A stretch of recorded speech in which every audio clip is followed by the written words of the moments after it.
Gostaria agora de dar seguimento, né, e convidar o senhor Antônio Sérgio para a palestra do tema Ensaio CPTU. O Antônio, formado em Engenharia Civil pela Escola de Engenharia de Mauá, mestre e doutor pela USP em Engenharia de Solos e Fundações, professor por 37 anos da Universidade de Mackenzie e diretor da Damasco Pena, atuando em mais de 6.000 obras, com grandes contribuições pelo Brasil afora. Então, por favor, gostaria de convidar aqui o senhor Antônio Sérgio.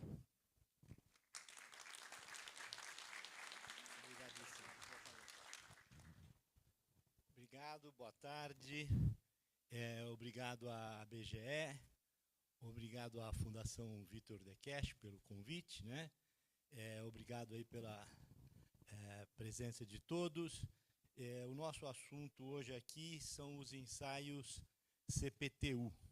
Eu vou procurar fazer uma apresentação que a gente possa explicar as coisas de hoje, né? Como é que elas estão acontecendo e que possa ver um pouquinho das coisas que a gente sonha para amanhã. Vamos ver se isso aqui funciona bem. Maravilha. Muito bom. Então, o nosso tema é o ensaio de Piezocone, um ensaio chamado CPT, Cone Penetration Test, e essa letra U minúsculo é a medida de pressão neutra, que é gerada pelo processo de inserção do cone no terreno, né? É uma ruptura contínua, e isso vai desenvolvendo pressões neutras, e a pedra porosa mede essas pressões. Esse é um esquema da montagem, né? Nós temos uma ponteira cônica com uma célula de carga, média resistência de ponta. Temos uma pedra porosa, que é a que mede a pressão neutra desenvolvida pela inserção do cone, e temos essa luva que mede o atrito lateral desenvolvido durante o processo de inserção.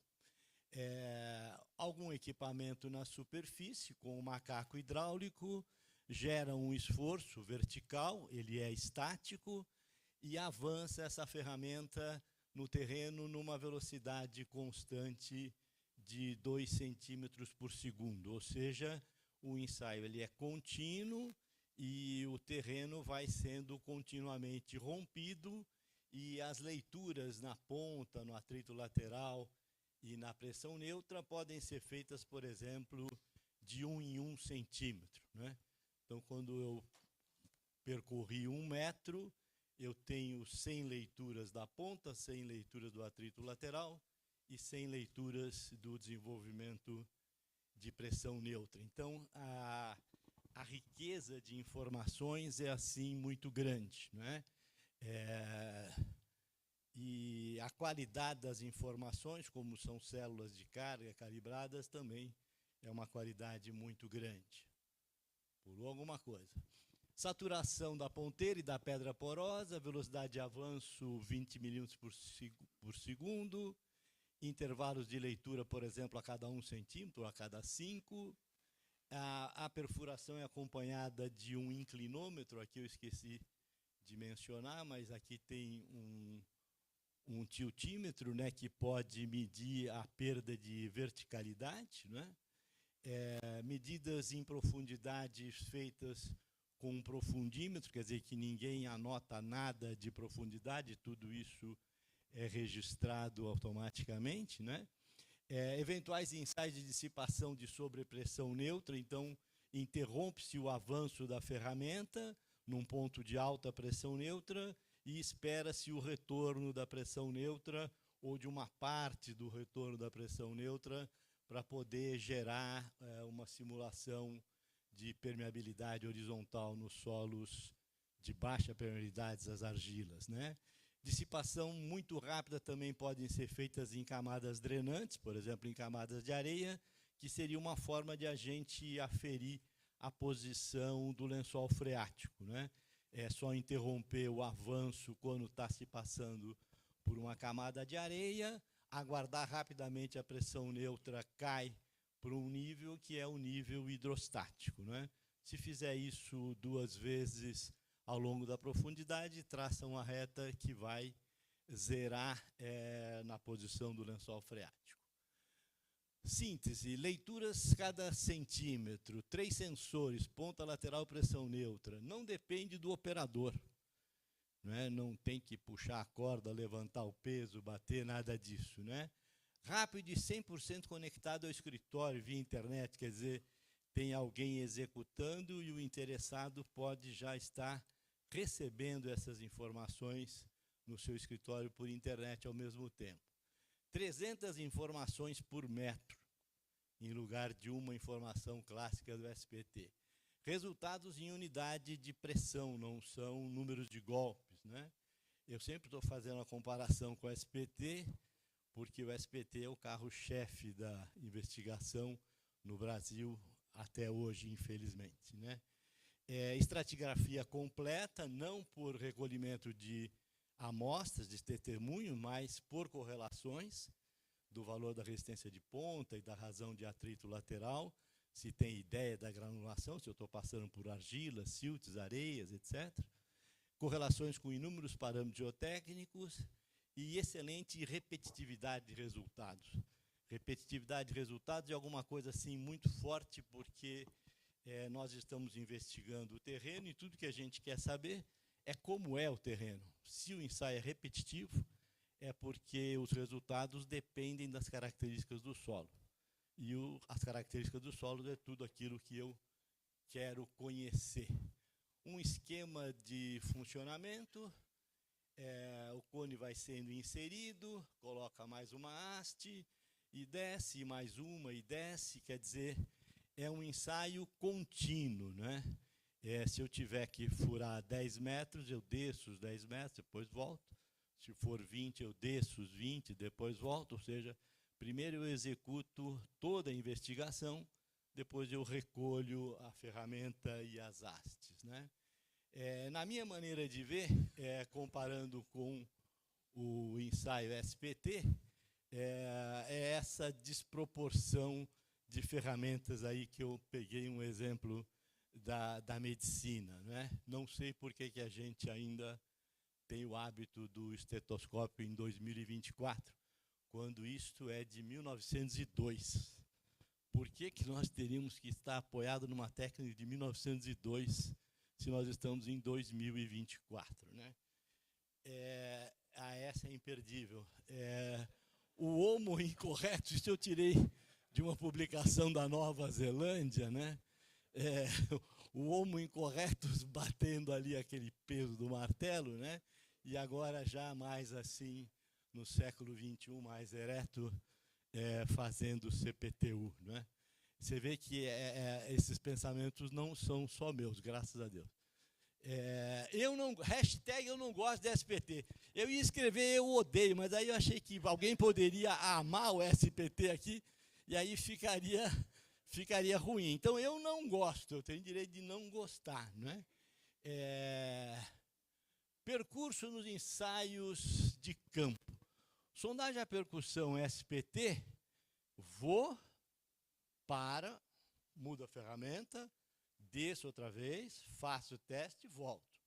Mudo a ferramenta, porque agora eu vou furar. Põe o trado, desço, para, 2 metros, volta. Muda a ferramenta outra vez, porque agora é o mostrador, desce, para, volta. Os outros ensaios, eles são contínuos. Primeiro eu furo tudo, depois eu vou embora para casa. Não existe aquele vai e volta. Esse vai e volta é só para pegar a amostra, para depois chegar no laboratório e alguém fazer um carinho nela com a argila, silt, areia ou pedregulho. Tem correlações para isso e dão assim informações que são suficientes para a gente projetar. Percurso no SPT, eu levei muito tempo para perder tempo fazendo essas contas, mas um dia tive paciência. Você fura 1 metro com o trado cavadeira e aí volta. Então eu desci 1, voltei 1, já gastei 2. Aí eu ponho o amostrador e bato de 1 até 1,45. Fiz o teste, recolhi a amostra, volta, porque eu quero guardar o testemunho. Então, para fazer o primeiro metro, eu já gastei 4,90 m de percurso. Percurso é tempo, percurso é risco. Enquanto eu estava nessa brincadeira aqui de 1 metro, não dói nada. Quando eu estiver aqui embaixo, no 20, que eu já tinha gastado 771,10 metros, eu lavei provavelmente até os 20, não é? Cheguei nos 20, eu volto, porque eu estou com a peça de lavagem, eu tenho que colocar o amostrador. Vou descer o amostrador rezando para não dar bucha, né? Porque se tiver bucha eu vou ter que tirar tudo outra vez, aí nem está mais nessas contas, né? E aí eu vou bater de 20 a 20,45. E aí eu volto com tudo. E eu tenho que desatarrachar as hastes. Porque se eu deixar 20 metros de pé, cai na cabeça de alguém. E aí atarracha, desatarracha, se eu tiver com o tripé, se eu tiver com uma sonda, tudo pesadíssimo, e as mãos dos homens ali trabalhando, tudo isso é risco, tudo isso é tempo, tudo isso é perigo. E tudo isso pode ser fraude, porque quando eu crio um sistema difícil de ser feito, pode ser que ele não seja feito com o rigor necessário. Então eu ponho mais um para fiscalizar, depois eu ponho o fiscal para fiscalizar o fiscal, né? E por aí vai. Quando a gente chega a 22 metros, já percorremos 1 quilômetro para fazer 22 metros de sondagem SPT. Se a gente puser isso em gráfico, o gráfico aqui embaixo em azul é do CPTU ou do DMT. Se eu furei 20, eu andei 40, porque eu desci 20, voltei 20. E aqui, se eu furei 20, eu andei 800 e tanto de percurso, né? Então, percurso é segurança do trabalho. Com 23 metros de perfuração, o risco de acidente aumenta 25 vezes mais no SPT do que se fosse no CPTU, por conta das manobras, por conta dos movimentos das hastes, rosqueia, desrosqueia, e o risco de fraude, não é? As grandes produções de SPT provavelmente não fizeram de metro em metro, né? A gente tem esse receio, né? Porque o ensaio ele tem uma concepção ruim. Para 2024, para 1902, foi maravilhoso. Maravilhoso. Não precisamos voltar a 1902. Eu tenho aqui a parábola da minha participação como geotécnico, né? Eu comecei aqui em 1972, era estagiário de uma empresa de sondagens, fiz todos os meus estudos, mestrado, doutoramento, tudo em cima de SPT, até que em 1998, 26 anos depois de eu ter começado a profissão, apareceu o primeiro Congresso Internacional de Investigação Geotécnica, Site Characterization, International Site Characterization, em Atlanta.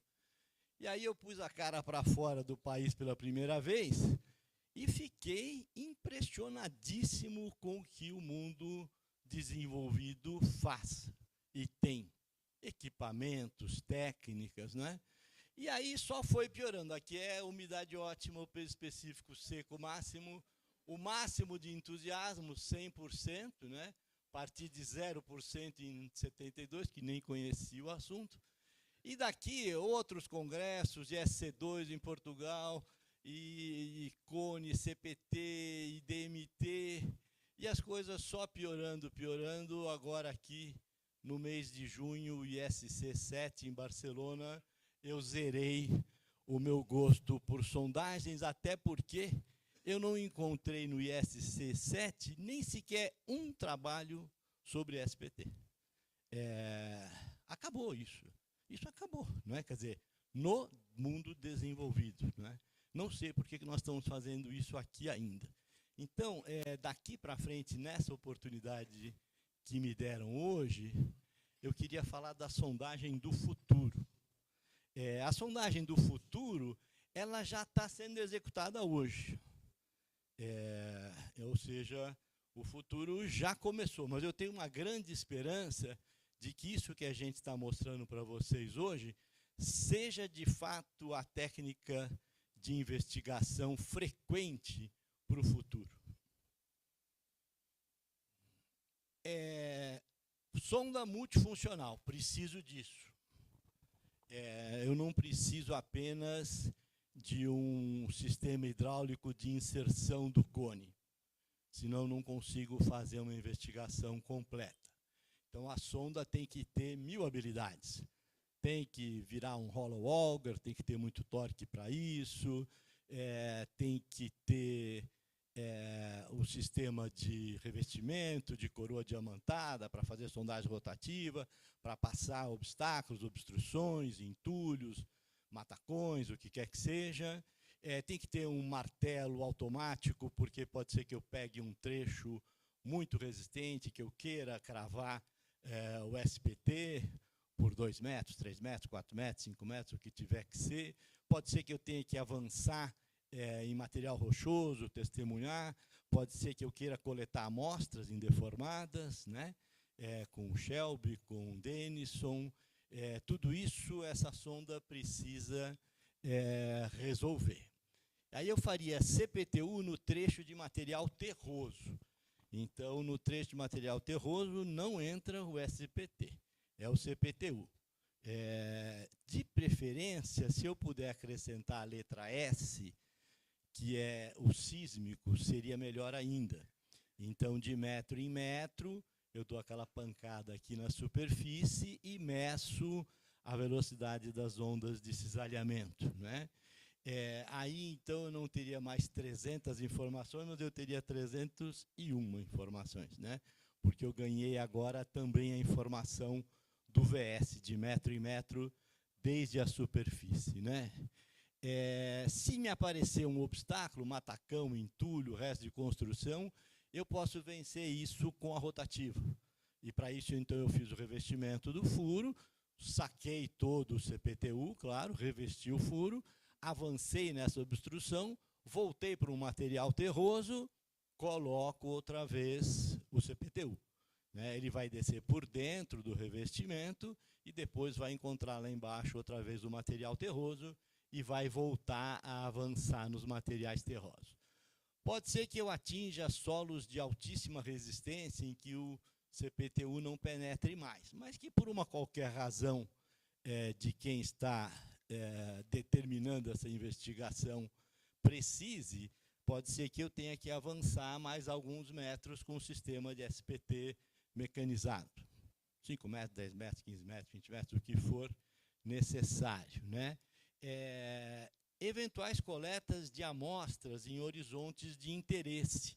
É claro que eu fiz o diagnóstico com uma perfuração completa, usando basicamente o CPTU, vencendo as obstruções com rotativa, avançando eventualmente em materiais fortíssimos com SPT mecanizado, e em função daquele resultado eu posso decidir que eu preciso 1 ou 2 amostras de horizontes característicos que eu quero investigar em laboratório. Então, eu desloco um pouquinho, vou fazer um furo ao lado, porque o primeiro furo está feito, e aí eu vou tirar na profundidade que eu observei que é necessária, eu vou tirar uma amostra corte contínuo, ou Shelby, ou Denison, o que for necessário. Também posso fazer ensaios de infiltração de água, uma perfuração, né? Posso continuar também com rotativa no material rochoso. Seria a investigação completa, né? Veja esse quadro, né? Eu trabalho com fundações faz 52 anos. A coisa assim que me causa mais decepção, mais tristeza, quando a gente é contratado e o cliente diz: olha, eu vou te mandar a planta de carga e as sondagens. Eu falo: nossa, meu Deus do céu, onde é que será que ele arrumou essas sondagens? Mãe de Deus, já começo a tremer de medo do que vem, porque o ideal é que não existisse ainda. Ele acabou de contratar um profissional de geotecnia. O ideal é que o profissional de geotecnia fizesse a concepção da investigação a ser feita e acompanhasse a investigação e tomasse as decisões das modificações, das ampliações, das complementações da investigação. E essa de que eu vou te mandar a sondagem, meu Deus, me dá calafrio. Onde é que será que ele arrumou? Foi o departamento de compra dele. Que tipo de empresa ele contratou? A mais barata, não tem dúvida. E eu vou ter que fazer o projeto de fundação com aquilo? Vai levar algum tempo para poder convencer o cliente que ele vai ter que fazer uma outra investigação que eu quero acompanhar, tá certo? Então, a sondagem do futuro, ela é uma sondagem complexa e completa. E é claro que o geotécnico que estiver a cargo do assunto deve estar presente, deve estar a par, deve acompanhar, deve ter uma influência sobre o processo. Resistência de ponta, razão de atrito, desenvolvimento de pressão neutra, pegamos algum obstáculo, esse obstáculo eram os pedregulhos, foi vencido com rotativa e depois o ensaio de cone prossegue. Então, com uma sonda multifuncional, eu não tenho o risco de ter que interromper um ensaio de cone por conta de uma obstrução. Sondas multifuncionais, vamos chamar de máquina dos sonhos, aí, Dream Machine, né? Ela faz o ensaio de piezocone, faz o DMT, faz ondas sísmicas, pode ser S, pode ser P, faz o pressiômetro de Menard, faz o ensaio de Vane, faz sondagem SPT mecanizada, fura com hollow auger para poder, eventualmente, tirar amostras indeformadas, né? Faz sondagem rotativa, pode usar o furo para instalar um instrumento, né?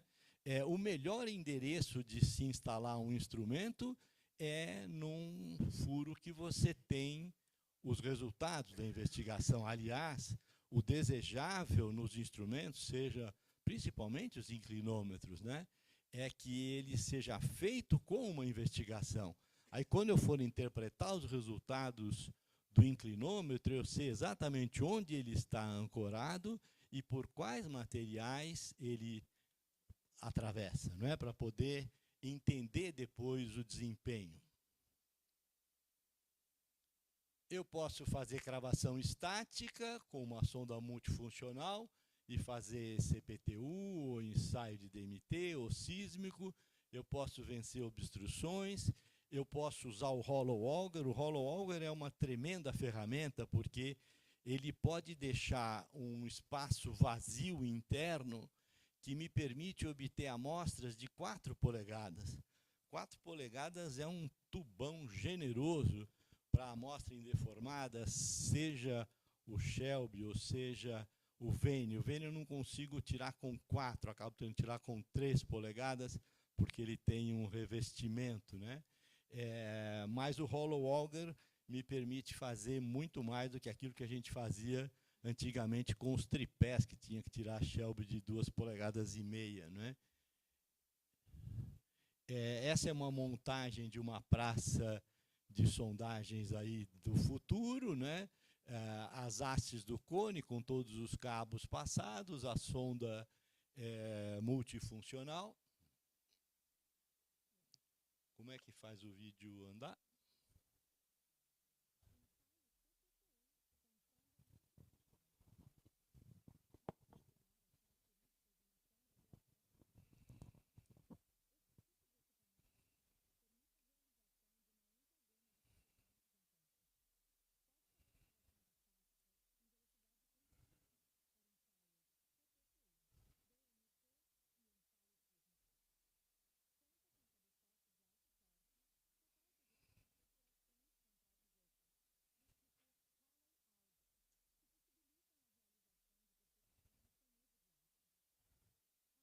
Tá devagarinho, hein? Tá parecendo sondagem SPT isso aí.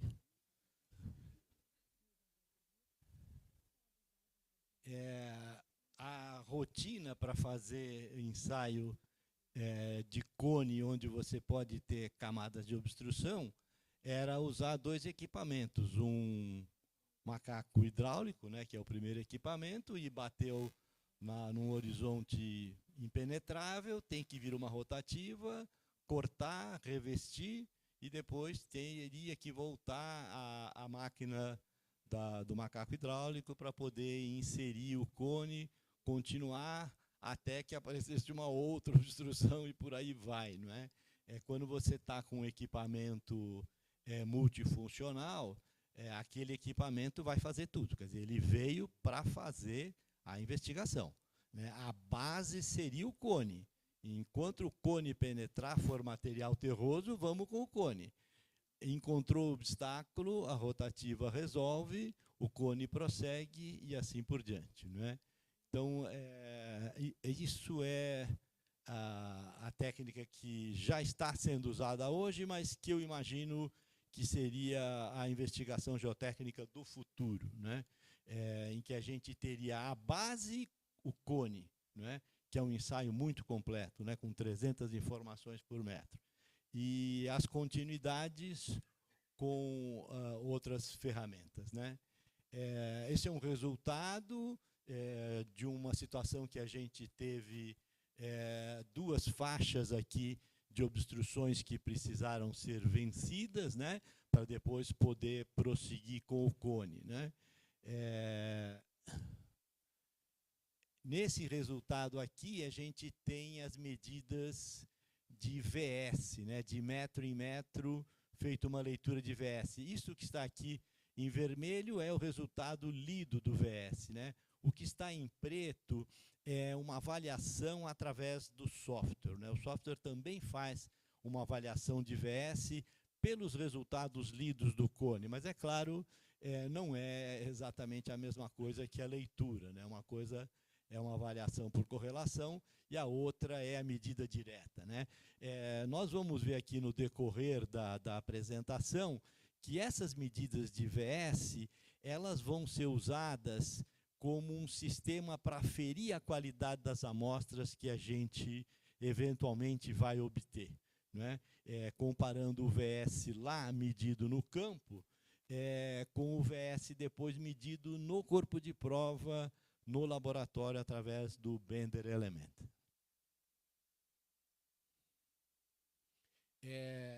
O desejável para VS são os instrumentos que têm 2 geofones. Essa técnica é chamada de True Interval, né? Ela foi desenvolvida pelo Diego Marchetti, né? Filho do professor Silvano Marchetti, quem criou o DMT, né? O dialatômetro de Marchetti. E então, a mesma martelada na superfície, ela atinge 2 geofones que estão distantes 50 centímetros um do outro em momentos diferentes. E depois essas ondas elas podem ser refaseadas para poder determinar a velocidade VS. Comparado um pouquinho com a medicina, né? A medicina também está cheia de recursos hoje, e eles usam, e nós também somos vítimas desse uso sem dó, não é? Ultrassom. Ultrassom é uma verdadeira maravilha, né? Nada invasivo e examina o cara de cima a baixo.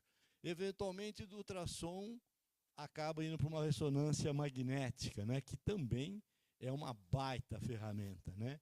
Quem sabe chega numa tomografia computadorizada, se o negócio começar a ficar complicado, e pode acontecer o horror da biópsia, né? Nós fazemos biópsia dolorida. Nós fazemos biópsia de monte, que são as amostragens, né? Porque o solo não grita, então não tem problema tirar a amostra, mas a filosofia é a mesma, né? Faz as rotinas das investigações e, se precisar amostrar, vai amostrar. E nós vamos ver que existe uma linha de problemas da mecânica dos solos que necessariamente são tratados em laboratório, que os ensaios de campo não resolvem. Então, na geotecnia do futuro, né, CPTU nos horizontes terrosos, medidas de VS, então aqui viraria SCPTU, desde a superfície do terreno. É conveniente que seja desde a superfície do terreno.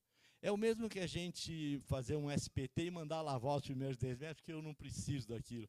Já está furando, pelo menos traz alguma informação, já é um começo. Então, o VS desejável é desde a superfície, para poder entender as evoluções, né?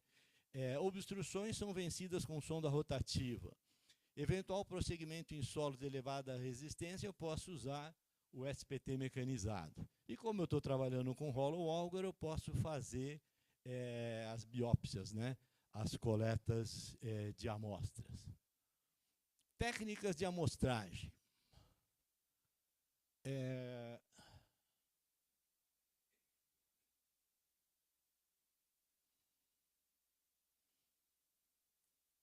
Solos de granulações dos extremos da mecânica dos solos, que seria a argila pura e a areia pura, né?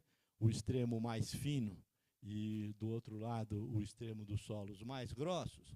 Os ensaios de campo CPTU, eles fornecem boas estimativas dos valores de SU, que é o caso da resistência não drenada das argilas saturadas, e também do ângulo de atrito Φ, linha das areias, né? São os dois extremos. A mecânica dos solos vai comemorar o ano que vem 100 anos de ciência, né? Que foi o primeiro livro do Terzagh, escrito em alemão, Erdbaumechanik, 1925. Essa ciência ela nasceu em duas regiões, Boston, nos Estados Unidos, e Londres, na Inglaterra, que são regiões de sedimentos, né? Em Londres é a bacia do rio Tâmisa, e aqui em Boston é a desembocadura do rio Charles, né? Essas duas áreas do planeta abrigaram os primeiros estudiosos nos assuntos de mecânica dos solos. E aí a mecânica dos solos nasceu para os extremos, as areias e as argilas, né? Porque os processos fluviais de transporte são seletivos, né? E geram camadas de predominância arenosa e de predominância argilosa, né? Todos os demais solos que não são esses ideais dos extremos, os valores de coesão e de ângulo de atrito devem ser obtidos em ensaios triaxiais ou de cisalhamento direto em laboratório a partir de amostras indeformadas.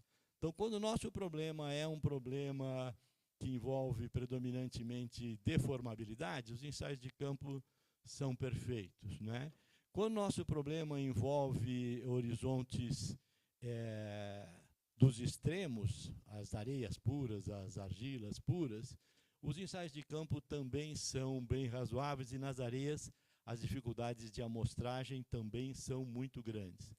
Mas nos demais solos, se o nosso problema for um problema de equilíbrio limite, de estabilidade, eu preciso dos parâmetros de resistência ao cisalhamento. E esses parâmetros só no laboratório. Eu preciso coletar uma amostra que seja representativa e levar para o laboratório. Das amostras indeformadas, se eu puder abrir uma escavação e coletar uma amostra em bloco, esse é o melhor dos mundos, né? O bloco é grande, generoso, ele quase não sofre perturbações na amostragem, né? Mas nem sempre isso é possível. Aqui tem uns que vão depressa, né? Isso é antes da umidade ótima, nos primeiros 26 anos, enquanto eu ainda era fã do SPT, eu também era fã de tirar a amostra indeformada dentro de poço. Quem me proibiu de entrar em poço foram os filhos, porque eu achava aquilo maravilhoso. Nos primeiros 30 anos de profissão, eu me sentia melhor dentro de um poço do que fora dele, né? Mas hoje as regras de segurança do trabalho não permitem mais esse tipo de aventura, né? Então, ir lá embaixo a 10 metros para coletar uma amostra não dá mais. Então, diga adeus a esses blocos maravilhosos, indeformados, porque as técnicas têm que ser outras, né? Também tem uma visão de baixo para cima aí. A sonda multifuncional, ela permite alguns tipos de amostragem, né? Uma delas é o amostrador chamado corte contínuo. Então, o corte contínuo ele vai por dentro do hollow auger, ele gira com o movimento da haste, né? E recolhe um testemunho bem generoso. Não é uma amostra que a gente possa considerar indeformada, porque existe um processo de corte rotativo, não é? Mas, para efeito de ensaios de caracterização em laboratório ou para classificação tátil-visual, ela é perfeita, não é? Vai por dentro do hollow. O hollow tem um interior assim bem generoso, né?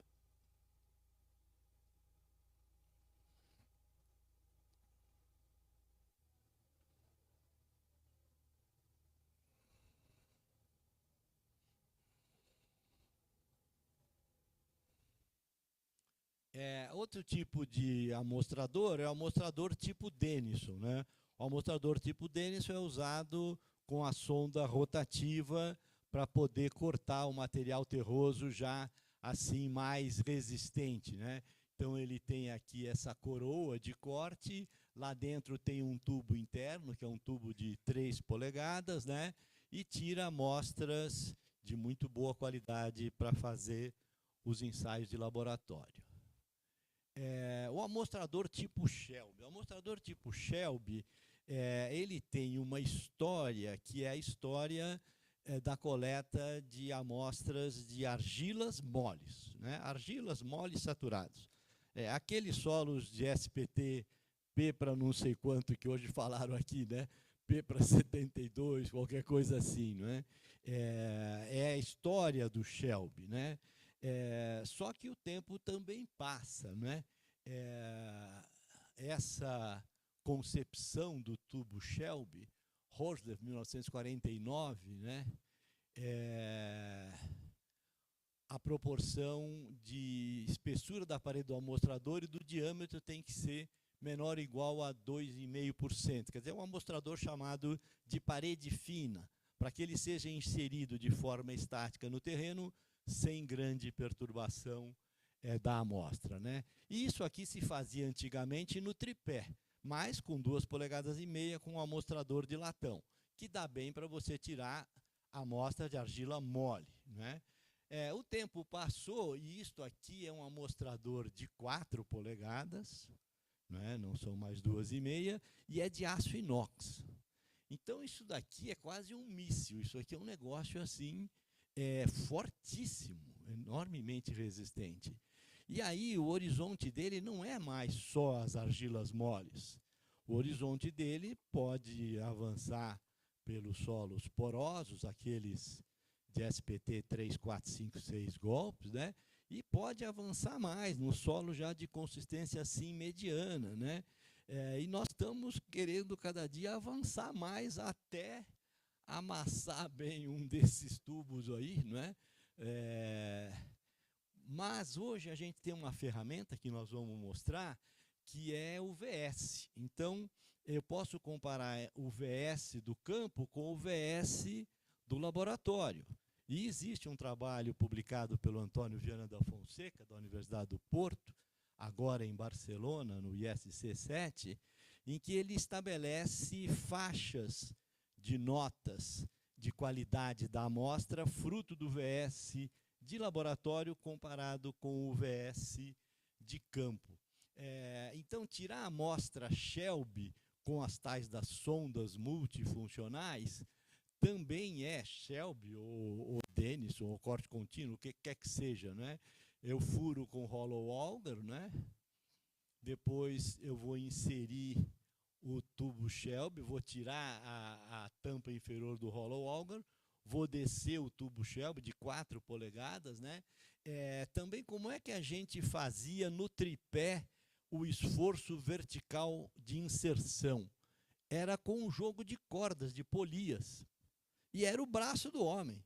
Hoje, essas máquinas aqui, elas têm capacidade aqui de 10 toneladas, de 15 toneladas, de 20 toneladas. Então, é um esforço monstruoso comparado com o braço do homem. Então, tirar a amostra Shelby de argila mole é do tempo do tripé. Hoje, se o amostrador não é mais de latão, que latão se olhou para ele, é a massa. É de aço inox, respeitando as dimensões de norma. Ele tem 4 polegadas. E eu posso colocar em cima dele 20 toneladas. Que materiais será que eu consigo amostrar? Né? E com que qualidade essas amostras vão chegar no laboratório?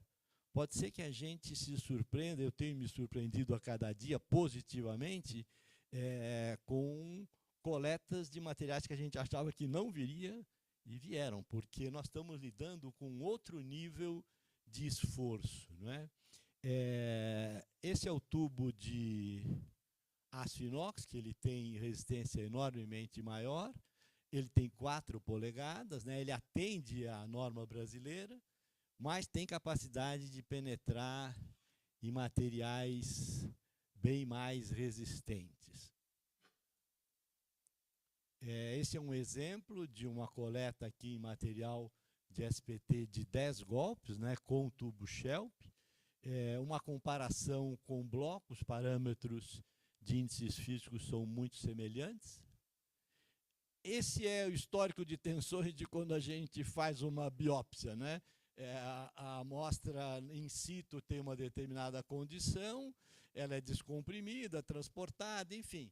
É lógico que não é exatamente a mesma coisa que está no terreno, até porque ela estava lá a 10, 20 metros de profundidade e eu tirei e levei para uma situação de ar livre, né? De pressão atmosférica. Né? Claro, existe muita modificação, né? Mas é assim que a gente trabalha em mecânica dos solos. Esse é o elemento Bender. Né?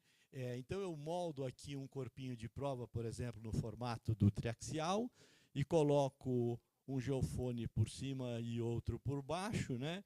Um deles é a fonte que vai gerar as ondas de cisalhamento, e na outra extremidade está o que vai ler o geofone, né? E com isso eu calculo o VS. Né? E quando a gente tem proporções do VS medido no laboratório em relação ao do campo de 85%, é considerado uma amostra excelente. Se eu tiver na faixa de 70% a 85% de VS, ela é muito boa. De 60% a 70%, ela é uma amostra boa.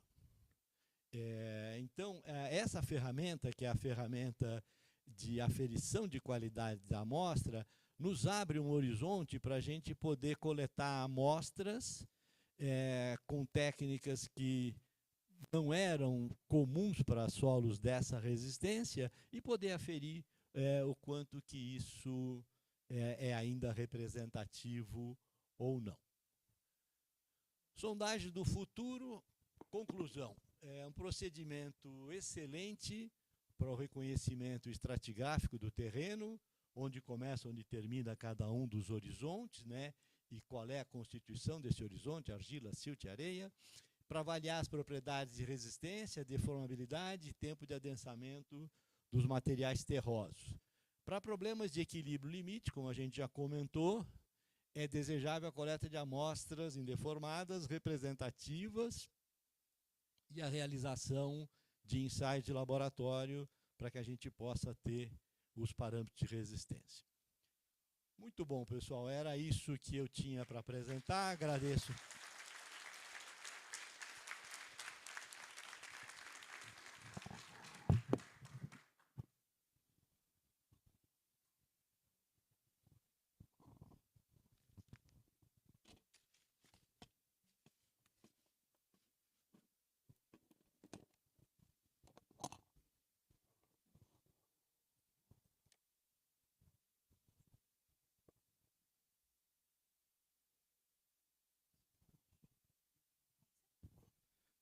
Pessoal, gostaria de convidar novamente aqui o professor Antônio Sérgio para a mesa. como sobrou um tempinho, a gente vai abrir aqui o espaço para 3 perguntas. Então, por favor, quem tiver... Todo mundo já levantou ali, ó, deve ser para você, viu, professor? Todo mundo já levantou a mão aí, por favor, pessoal, se puder direcionar o microfone.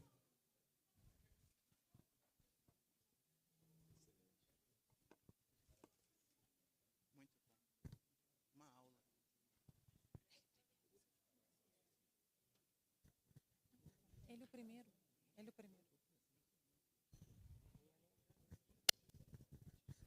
Boa tarde a todos. Primeiramente, parabéns, Antônio Sérgio e Alessandro, pelas palestras. Meu nome é Wellison, sou geólogo da Valma Engenharia e minha pergunta vai direcionada para o assunto do Alessandro. Recentemente, eu tenho a oportunidade de participar de uma obra onde a gente está executando ensaios de perda d'água em profundidade e eu queria entender um pouco aí da visão do Alessandro, né? Ele questionou, instigou sobre a revisão da norma e a gente tem deparado com várias dificuldades, principalmente em atribuir as constantes. A gente reconhece na norma, né, 0,25, mas como relatado pelo Alessandro, logo a partir ali de 50, 60 metros, esse valor já não é mais aplicável. A gente teve a tentativa aí com 0,1, esse valor de constante ele performou bem ali até 130, 150 metros. No entanto, quando a gente avançou em profundidades, nesses furos eles tinham o objetivo de atingir 250 metros, para uma grande obra aí, recorrência de taludes, e quando a gente chegou no próximo ali de 230, esse valor de 0,1 já não atendia, a gente tentou 0,05, também não atendeu, esse valor causou um hidrofraturamento. Então eu queria entender como que seria essa proposição de constantes, né, para reavaliar o ensaio.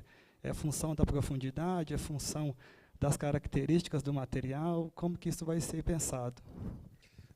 Obrigado pela colocação. Então, a primeira coisa assim, importante assim, não é fazer uma norma nova, é atualizar a norma. Esse problema que você está descrevendo é claramente uma situação que eu também tenho me deparado com alguns clientes, que é, vamos pegar um exemplo que nem aquele que estava ali, que eu coloquei, né? De 80 a 122,30. Se você fizer as contas, ou vamos fazer um aqui que eu já fiz mentalmente, assim, você tem 90 metros, você pega 90 metros até a boca do furo, multiplica o ponto 25, 22. Como o ensaio é sempre pela coluna cheia, não interessa, não tem como você tirar a coluna para fazer caso 2 ou 3, você está colocando 22 com mais 9, 31,5. É esse caso que são coisas assim que você está encontrando. Então, é como se você colocasse 315 metros de coluna d'água, mais o que você vai pressurizar para fazer no ponto médio. Mesmo que você esteja num caso 2 abaixo do NA, quando você coloca, que está lá estático, quando você colocar a pressurização, aquela diferença vai aumentar a coluna toda. Então, o ensaio é sempre pelo caso 1. É tudo cheio de água, tudo pressionado e não hidrostático, dinâmico. De modo que isso que você está falando, que você foi até muito bem, 120, 150, com 0,10. Depois você foi um pouco mais profundo com 0,05, já começou a ficar ruim, é o que eu estou propondo. Por que não, por exemplo, passe para 7, estou dizendo claramente, passe para 7 estágios. Faça o primeiro e o sétimo em 0,1 de pressão, que é como se fosse fazer um ensaio, praticamente um ensaio de ensaio de perda d'água, de infiltração carga hidráulica constante. Como eu estou propondo na minha apresentação que você faça saturação antes, se você quiser aproveitar, faça um ensaio de infiltração carga hidráulica constante aplicando Lefranc, porque em qualquer situação dessa que você está descrevendo, pelo menos 2 casos você obteve. Você obteve o caso da pré-saturação, que você se predispôs a fazer Lefranc, e você fez o 0,1.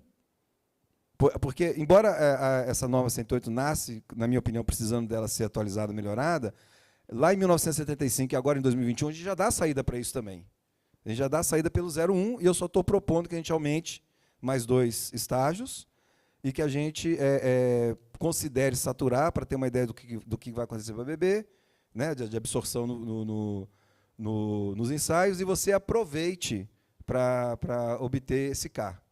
Tá certo? E coloque transdutor de pressão. Pelo menos escreva na sua especificação técnica que você precisa disso. Se o fornecedor quiser ficar esticando colunas de haste, fazer parametrização, colocar tudo horizontalizadozinho, bonitinho com nível, e fazer cálculo, te apresentar um cálculo de perda de carga, ok? Boa sorte para ele.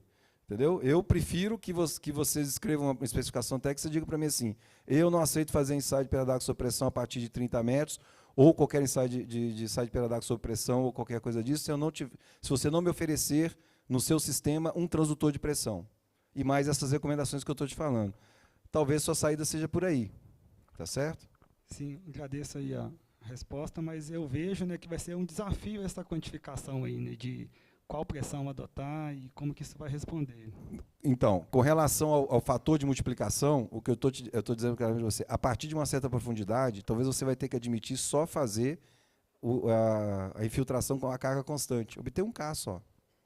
Porque você vai multiplicar, não vai adiantar. Você quer ver? Imagina no Chile, que já faz ensaio desse a 1.200 metros de profundidade. Que K que você vai... E tem lá um NA, por exemplo, de 200 metros. Que fator de multiplicação que você vai colocar nisso aí? Mas eles fazem ensaio de perda d'água, de obter um K a partir do uso desses packers. Certamente não é um ensaio de perda d'água sob pressão. É uma adaptação com um Lefranc, provavelmente com carga hidráulica constante. Porque o trecho permite a 1.200 metros. É como eu estou enxergando o mercado. Não tem nada de errado com a norma 108, não. Se eu der a entender isso, me desculpe. Eu só estou dizendo que a gente está se deparando com coisas mais profundas. Temos que atualizar a norma. É só isso que eu estou dizendo. Ok? Mais uma pergunta aí, pessoal? Marielle da Vale.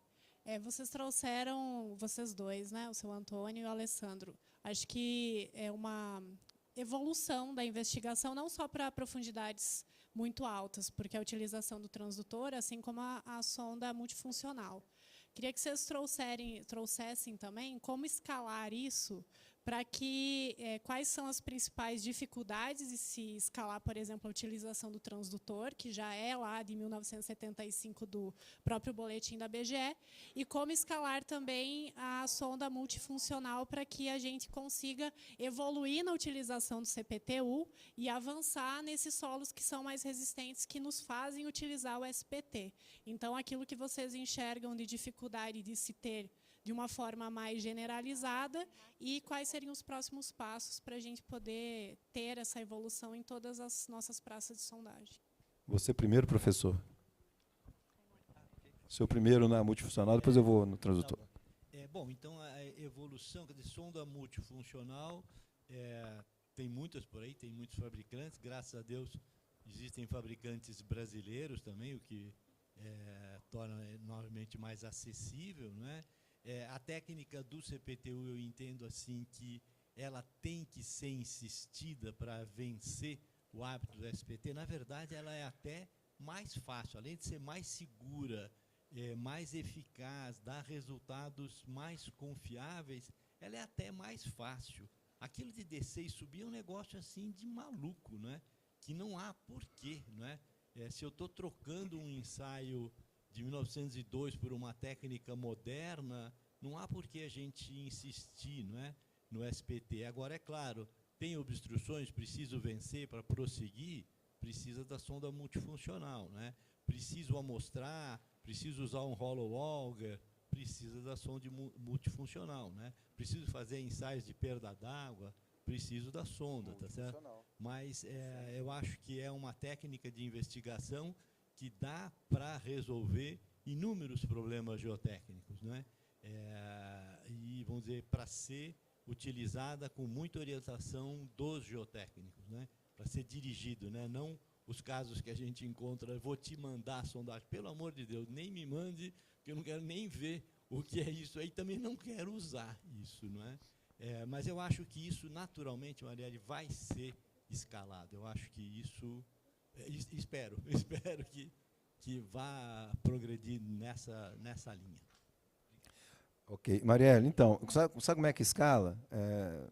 Vou ser bem direto, bem franco, assim, como aqui, nesse momento, desse jeito aqui agora, por exemplo, em que a gente está fazendo esse workshop, que a gente está conversando sobre esse assunto.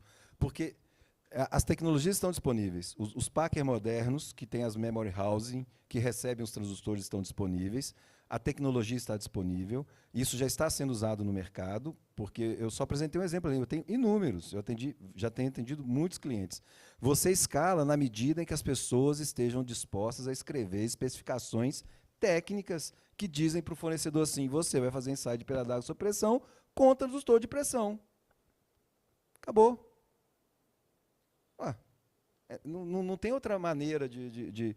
mas isso é possível? Tem equipamentos modernos que você pode comprar e instalar, você tem os transdutores que você pode trazer, são importados, mas assim, você tem representantes no Brasil, ou você pode fazer importação direta. Então, a maneira de escalar, o que nós estamos falando aqui, eu e o professor Damasco aqui, é você começar a colocar isso no papel, uma especificação técnica pedindo, cobrando ou exigindo dos fornecedores que eles tenham o equipamento e os aparelhos para instrumentalizar e te dar o resultado.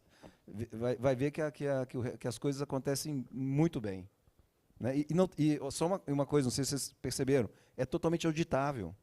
Você pode voltar lá e falar assim, vamos ver se ficou estável. Não ficou mesmo. Deixa eu pegar um transdutor de pressão, voltar lá no furo, colocar naquela profundidade e ver se dá aquela pressão estática. Obviamente, considerando o rebaixamento de nível, né? Se tiver na mineração. Entendeu? Então, além de tudo, é auditável. Você consegue repetibilidade do processo. Né? Checar. Ô, Alessandro, e se me permite adicionar ao seu comentário, olhando para um horizonte de empilhamento de rejeitos filtrados, né, que também é um desafio do entendimento do rejeito no tempo, que é uma dinâmica diferente de uma barragem, eu vejo que a sondagem do futuro está aí para ajudar a gente. Né? Perfeito. Ensaios do tipo CPTU, SCPTU, enfim, para a gente entender o comportamento desse material no tempo. Então, eu vejo que realmente é muito por aí quando o senhor traz, professor, a questão de, olha, essa é a sondagem do futuro. Né? E realmente eu entendo dessa maneira também. Tá bom? E essa sonda dele aí, que ele está colocando no mercado, que ela é multifuncional, o nosso grupo empresarial está desenvolvendo uma, foi até interessante de ver, né? Se colocou uma aí, a gente está desenvolvendo uma, e ela vai permitir fazer todos esses ensaios, inclusive instrumentalizar com ensaio de perda d'água, se você quiser. Com o que você quiser. Multifuncional, como multipropósito, né? Como a gente está vendo aí. Então, a meu ver, é o caminho certo. E, mais uma vez, a maneira de escalar é exatamente o que está acontecendo aqui. Um workshop para que as pessoas comecem a construir essas especificações técnicas. Escrever. Pessoal, a gente deu esse tempinho só para essas perguntas, a gente vai... desculpa. Tem mais uma pergunta, então, e aí depois a gente passa, tá bom? Vamos lá? Boa tarde, meu nome é Juliane, a minha pergunta é para o professor Antônio Sérgio. Quando ele fala para a gente, né, sobre essa comparação do VF de campo para o VF de VS, né, de laboratório, se a gente consegue aplicar isso também quando a gente está falando de resíduo e rejeito.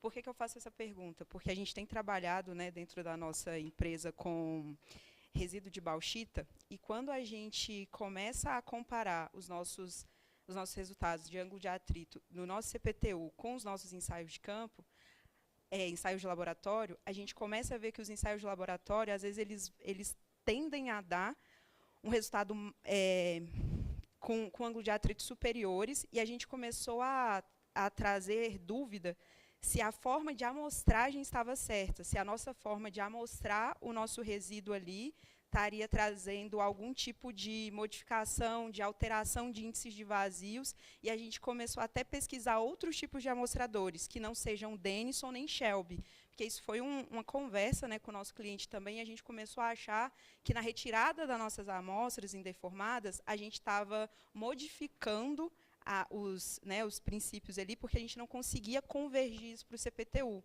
Esse trabalho, a gente teve a participação do professor Fernando Schneid, ele fez algumas correlações, minorando, né, os ensaios de laboratório, mas nos gerou essa dúvida de se, de fato, primeiro, né, a primeira dúvida é se o VS poderia, né, essa correlação que foi lançada agora em 2024, a gente poderia usar para resíduo e rejeitos, e se, de fato, é seguro, né, utilizar essa amostragem deformada aí com Denison e Shelby, principalmente falando de resíduos e rejeitos.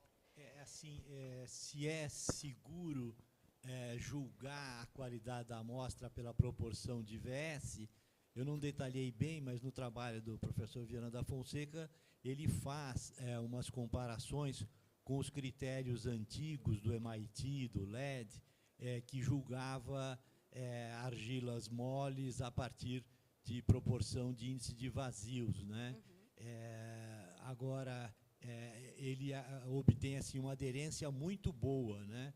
Entre julgar por VS e o que o LED recomendava e que é assim estabelecido, julgar por índice de vazios, né? Eu entendo que sim, que qualquer que seja o material, o VS de campo comparado ao VS de laboratório é um parâmetro de julgamento, porque se as velocidades das ondas cisalhantes forem semelhantes, significa que não houve tanta perturbação na amostra, né?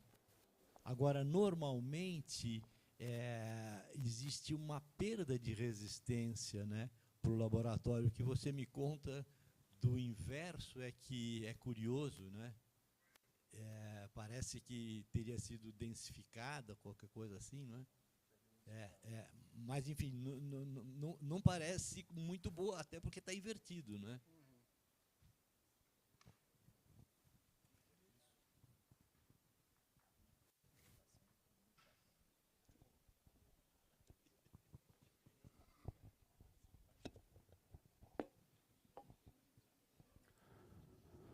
Agradecemos a participação dos palestrantes.